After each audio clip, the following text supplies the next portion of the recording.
Good morning, this is your today's headlines briefing for August 9, 2026. We begin with the top story. The war in Iran has depleted U.S. weapons stockpiles, resulting in a significant erosion of firepower, as senior officials report that President Trump's campaign against Iran has siphoned supplies from Asia and Europe, leaving the U.S. military less equipped and potentially emboldening Russia and China, who some analysts say could benefit from a more drawn-out conflict. Next, senators who confirmed Todd Blanche as Attorney General endorsed his view that President Trump possesses a nearly limitless right to directly control the Justice Department, noting that Blanche is a champion of unbridled presidential power and that the three lame duck Republican senators who backed him believed he was the only person with enough trust and access to rein in the president.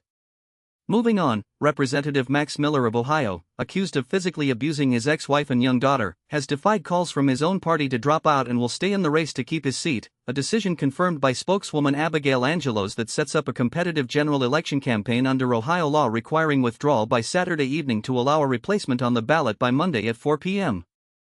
In world news, the head of Iran's Supreme National Security Council said the Strait of Hormuz will remain closed until the United States meets certain conditions, including lifting the naval blockade and sanctions and withdrawing U.S. military forces, a demand that complicates hopes of reopening the critical trade waterway. Inspired by Ukraine's battlefield gains, Taiwan is building fleets of flying drones and unmanned attack boats to create a hellscape that would overwhelm an invading Chinese force with waves of drones, missiles and artillery, making an amphibious assault so risky that Beijing's leaders might be deterred from trying. Shifting to Canada, the Bald Range Fire in British Columbia has burned more than 25,000 acres, at one point spreading over 2,000 acres in about an hour, prompting evacuation orders for roughly 20,000 people in two communities as flames edged closer to the districts of Summerlin and Peachland, with officials saying the fire exploded in a way they had never seen before amid more than 100 wildfires burning across the province. In the United States, Hunter Biden told the BBC that his father, former President Joseph R. Biden Jr.'s prostate cancer has metastasized into his bones and is causing pain, noting the former president, 83, was diagnosed in May 2025 with an aggressive form of the disease, had surgery to remove skin cancer lesions and completed radiation therapy last year, while his daughter Ashley posted a video of him. A report commissioned by Blackbird Mountain Guides, which led a backcountry ski party near Lake Tahoe in February when an avalanche killed 9 skiers, attributes no direct blame to the company, detailing the group's movements after leaving Frog Lake huts near Donner Pass during a major snowstorm on February 17, using GPS tracks of 2 party members, avalanche and weather data, and including accounts from guides, including the lone surviving guide and owner Zeb Blaze, who was not on the trip. A firefighting helicopter responding to the Widemouth 2 fire, which has burned more than 100,000 acres since starting last month, crashed while navigating treacherous terrain in central Utah, killing the 2 crew members on board. The wreck sparked another fire. Flames quickly overran the area, preventing emergency personnel from reaching the site for more than a day and complicating efforts to determine the fate of those on board, with officials noting there were no escape routes. Turning to politics, the Senate bowed to reality at 4:36 a.m. on Saturday, adjourning without concrete steps toward passing the voting restriction bill President Trump has made a top priority, confirming what had been apparent for weeks: Republicans lacked the votes to enact the changes they insisted were needed to win the midterm elections. In 3 competitive Senate races in Maine, Michigan, and Ohio, Republican attacks have focused on terrorism and illegal immigration, while Democrats have sought to capitalize on the unpopularity of President Trump's cuts to Medicaid, accusing opponents of justifying terrorism and supporting benefits for unauthorized immigrants, and arguing that the healthcare cuts are a political liability. Senator Chuck Grassley mourned the death of his decades-long cleaning companion Beth, a trusty tan Hoover vacuum with a burgundy cloth dust bag believed to be 49, writing on social media, "Goodbye Beth. You've been a real workhorse," and noting the cause appeared to be an electrical problem. The NFL-backed Hall of Fame Village plan to revitalize Canton, Ohio, pitched in 2014 as a boon to the city, has seen hundreds of millions spent, the league's withdrawal, and the project remains unfinished, though thousands of fans still pour in each August for enshrinement when the greatest stars are inducted and the NFL plays. Officials have said no to Medicare Advantage plans that wanted to expand extra benefits to cover medical marijuana, streaming services, and shopping clubs, with more changes coming in 2027. One example cited a plan that reloads a debit card with $50 every 3 months for toothpaste, Band-Aids, and sunscreen and deposits $300 a year into an online wellness wallet for acupuncture, Weight Watchers classes, sporting goods such as exercise equipment, pickleball paddles, even a kayak or canoe, while the enrollee prefers gym access paid for by his plan from Martin's Point. Mackenzie Scott has stepped back into the spotlight by posting 4 pages of a manuscript on a newly started Substack newsletter on Saturday, saying the novel will be released serially throughout August. The former wife of Amazon founder Jeff Bezos, who has only spoken through annual or biannual blog posts since 2020 when she began giving away billions a year, announced she wrote a new book, her first since 2013, which is sure to draw more attention to her intensely private philanthropic profile. Since the 1990s, Risey Horowitz has put on events and served food to Holocaust survivors in Brooklyn, but with fewer than 300 left at her nonprofit, she is now thinking about her next chapter. 2 New York state lawmakers have proposed repealing a health code that prohibits establishments like bathhouses from allowing sexual activity, arguing that before gay kickball leagues, RuPaul's Drag Race, Grindr, or even Stonewall, there was a steamy world of bathhouses that operated 24 hours a day, were havens for gay men where they could be entertained by the likes of Bette Midler and Barry Manilow, swim and engage in sexual activity, and that at the height of the AIDS crisis some 40 years ago, public health officials shut adult saunas and bathhouses to stop disease spread, now seeking to revive what they describe as vital cultural spaces in 2026. Mario Cantoni, who played Charlotte York's best friend on Sex and the City, spends a day that starts at noon with a late breakfast of eggs and caviar with his husband at their Chelsea apartment.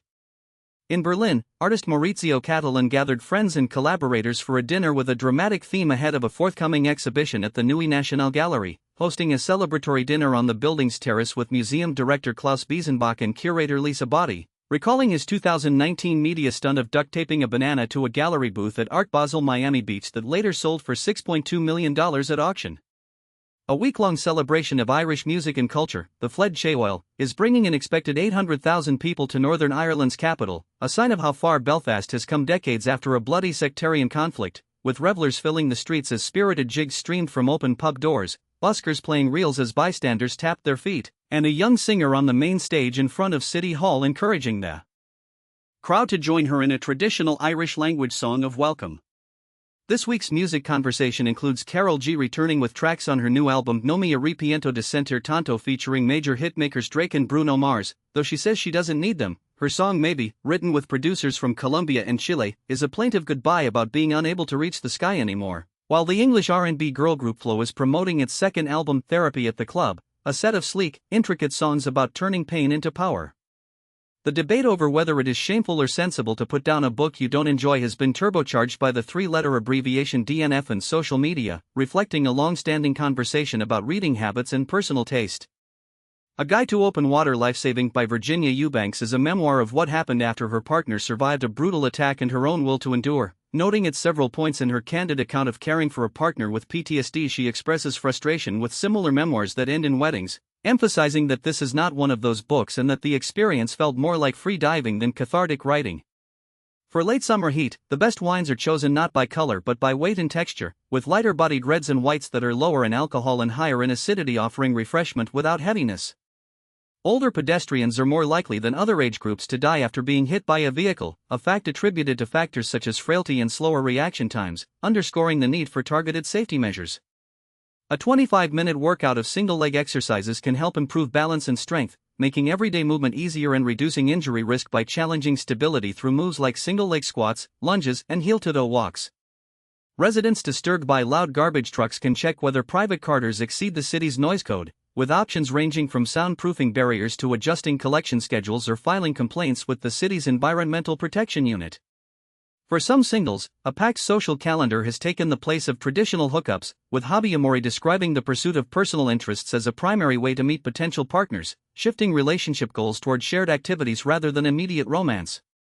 Erotic Review is described as a refined publication for a different age, offering literary eroticism that is not necessarily explicit, featuring works like Max Porter's 5 Erotic Words and photo essays of textile sculptures alongside criticism on the sensuality of written correspondence. Wedding food is increasingly becoming part of the entertainment, with trends such as caviar belts, edible balloons, live cooking stations and interactive desserts turning receptions into memorable experiences that go beyond the traditional cake and hors d'oeuvres. William Orbit, a 3-time Grammy winner renowned for his mastery of electronic music styles and who worked with Blur, Pink, Britney Spears and All Saints, died at his home in London on July 23 at age 69, with no cause provided. His career included nearly 2 decades developing a following in obscure fields of electronica before Madonna called him to produce hits for her Ray of Light album. Abbey Lane, a sultry singer with a Latin flair who began as a Broadway dancer before becoming Xavier Cugat's star vocalist and later building a solo career, died at age 94, with no further details given in the excerpt. Bill Goichberg, who reshaped competitive chess in the United States over a 6-decade career by starting tournaments especially for young players, died on Sunday at age 83, with his death announced by the U.S. Chess Federation and no further details provided. He was tall and imposing with a distinctive nasally voice that rose when disputing tournament rules, such as a player insisting on playing white despite being assigned black. The genre-straddling musician Billy Strings, who could have been lost to addiction and trauma, has instead filled arenas with his blend of traditional bluegrass and jam band improvisation, a 54-minute listen highlighted in the magazine section. In Opinion, a guest essay by Jesse Singal argues that by protecting a star scholar from plagiarism charges, a storied college undermined its values, noting the case of Jason Ardee, a working-class immigrant who rose to become the youngest black professor in Cambridge's 800-plus-year history, and how forces of reaction targeted him as part of a wide-ranging attack on tolerance and progress. Ross Douthat reflects on his years as a columnist, recalling that when he joined the paper 17 years ago Barack Obama was enjoying first-term popularity and there was vaulting confidence that his fusion of social liberalism and technocratic ambition had swept away the conservative era, and that for many years his primary antagonist was the elite consensus of the early Obama era, a mostly left-of-center perspective also shared by Silicon Valley moguls, centrist politicians like Michael Bloomberg, and portions of the Republican Party. Hello, Democrats? Are You Listening? Presents Michigan as both a warning and an opportunity, with columnist Jamel Bowie joined by Michelle Cottle and Michael Duffy to dissect the Democratic primary results, asking whether the party can turn enthusiasm into a midterm win and what Abdul El-Sayed's victory might mean for the future. Timothy Egan's guest essay recounts his boyhood in Spokane, Washington, where he roamed ponderosa pine forests, swam in idle rivers and built tree forts from plywood leftovers, only to later encounter the charred husks of the 1910 Big Burn, a wildfire that devastated an area the size of Connecticut and remains the largest in American history, a reminder that such fires are not isolated events.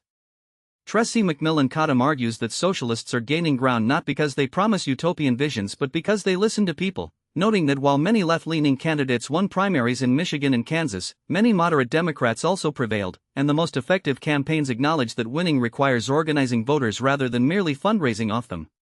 Naveen Kumar, former theater critic for The Washington Post, laments that despite filling seats at rarely below 90% capacity, the Broadway revival, Cats, The Jellicle Ball, is closing this weekend because not enough ticket buyers were willing or able to pay full price, a shame for a show that reimagined Andrew Lloyd Webber's feline Fantasia as a vibrant, black, and queer celebration.